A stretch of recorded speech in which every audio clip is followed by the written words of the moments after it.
Hello મિત્રો, જય હિન્દ. કેમ છો બધા? મજામાં?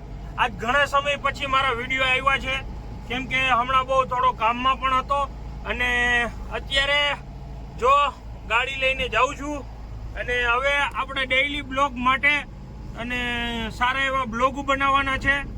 વિરોધના વિડીયો મેં ઘણા સમયથી બંધ કરી દીધા છે, કેમ કે અંદરો અંદર પછી મન દુઃખ થાય છે અને ઘણા બધી મારા મિત્રોને પણ થોડુંક ઓલું કહેવાનું છે કે ભાઈ વિરોધ કરતા ડેઈલી વિડીયો બનાવ અને બ્લોગ બનાવ, ફેમિલી બ્લોગ પણ બનાવવાનો છે મિત્રો. તો પ્લીઝ મારી ચેનલને સબસ્ક્રાઇબ કરજો અને આમ સપોર્ટ કરતા રહેજો. જો મિત્રો બતાવું છું, આ જોવું જોઈએ, અત્યારે હાલ ગાડી ચાલુ છે, જોઈ શકો છો. અને મસ્ત મજાની અત્યારે સવારમાં બહુ ઠંડી છે અને આજના ઠંડીનું વાતાવરણ બહુ સારું છે અને દિવસે દિવસે ઠંડી વધતી જાય છે. અને બધા મારા રાજકોટ મિત્રોને પણ હાય. અને જે ફેમિલી બ્લોગ બનાવું છું મિત્રો, તો પ્લીઝ એમાં મને સપોર્ટ કરજો અને સબસ્ક્રાઇબ કરજો, લાઈક કરજો અને શેર કરી દેજો વિડીયો, જેથી મારા વિડીયો કેવા લાગે છે તો એ પ્રમાણે હું તમને વિડીયો બનાવીશ. અને આજે મારો પહેલો બ્લોગ છે, ફર્સ્ટ બ્લોગ, કે મેં કોઈ દિવસ હમણાં ઘણા સમયથી બનાવ્યો નતો, પણ અત્યારે મન થયું છે કે મારા ઘણા બધી કોમેન્ટો કરે છે મિત્રો કે બ્લોગ બનાવો ભાઈ, તમે મજા આવે તમારી યાર. તો ભાઈ આજથી બ્લોગ બનાવવાનું આપણું ચાલુ છે. જો જોઈ શકો છો આગળ તમે. જો મિત્રો જુનાગઢ હાઈવે ચડી ગયો છું, અત્યારે જાઉં છું બારે. આ જોઈ શકો છો આપણી પ્યારી પ્યારી ગાડી બોલેરો પિકઅપ, જે કાંઈ ઘટે નહીં મિત્રો. હવે અત્યારે ઘણા રસ્તાનું કામ પણ ચાલુ છે, એટલે ધીમે ધીમે બધા મિત્રો સપોર્ટ કરતા રહેજો, જેથી કરી અને મારા ઘણા સારા મિત્રો જૂના આવ્યા છે, જોઈ શકો છો. અને અશોક લેલેન્ડનો શોરૂમ પહોંચ્યા છે અને રસ્તા પણ જુનાગઢ વાળો બહુ ખરાબ છે મિત્રો. તો ઘણા બધી રસ્તા ખરાબ છે અત્યારે. પહેલા કરતા બધું ઘણું સારું થઈ ગયું છે, કેમ કે પહેલા હાલ ઘણા સમય મહિનાથી પહેલા રસ્તા બહુ ખરાબ હતા, બ્રિજના કારણે ટ્રાફિક જામ થઈ જતો. અત્યારે એવું કંઈ નથી. અત્યારે માનો 70-80% રસ્તા થઈ ગયા છે.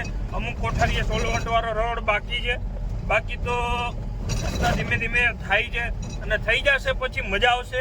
અત્યારે મિત્રો જાઉં છું જુનાગઢ બાજુ, તો પ્લીઝ મારી ચેનલને સબસ્ક્રાઇબ કરજો અને ડેઈલી બ્લોગ જોવા માટે તમને શેર કરજો, લાઈક કરજો. જય હિન્દ. મિત્રો જોઈ શકો છો અત્યારે હાલ બહુ ટ્રાફિક છે અને આ ક્યુ સર્કલ છે મિત્રો, કેજો. આ જોઈ શકો છો સાઈડમાં અયોધ્યા ઇમ્પિરિયલ કરીને આવેલું છે અને ટ્રાફિક એટલી બધી છે ને કે એની વાત પૂછોમાં.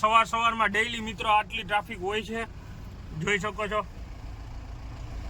તો મિત્રો હવે આવીને આવી રીતે આપણા બ્લોગ બનતા રહેશે, તો પ્લીઝ સપોર્ટ કરજો. અને આ કઈ ચોકડી છે એ કોમેન્ટમાં જરૂર કહેજો મિત્રો. તો અડધી કલાકથી આ ટ્રાફિક એવી છે, ટોલ નાકેથી લઈને રીબડા ટોલ નાકેથી લઈ અને 4 કિલોમીટરની ટ્રાફિક છે મિત્રો. અડધી કલાકથી ઊભો છું, ગાડી હલતી નથી, હોન્ડા જઈ શકે એટલું નથી. આવી રસ્તાની હાલત છે અત્યારે મિત્રો. દિવસે દિવસે ટ્રાફિક વધતી જાય છે. જોઈ લ્યો અમે આટલો કામ હાલે છે, રોડનું કામ હાલે છે, એટલો સિંગલ પટ્ટીનો રોડ છે અને ટ્રાફિક એટલી સમસ્યા છે ને કે એક હોન્ડા નીકળી શકે એમ નથી. છેલ્લી અડધી કલાકથી ઊભો છો, તો આગળનો વિડીયો તમને બતાવીશ. તો તમે જોયું ટ્રાફિકની સમસ્યા, મતલબ રીબડાથી માંડી અને 4 કિલોમીટર સુધીની એટલી લાઈન છે ને કે એની વાત પૂછોમાં. અડધી કલાકથી હું ટ્રાફિકમાં ઊભો છું પણ હજી પણ સોલ્વ નથી થયું.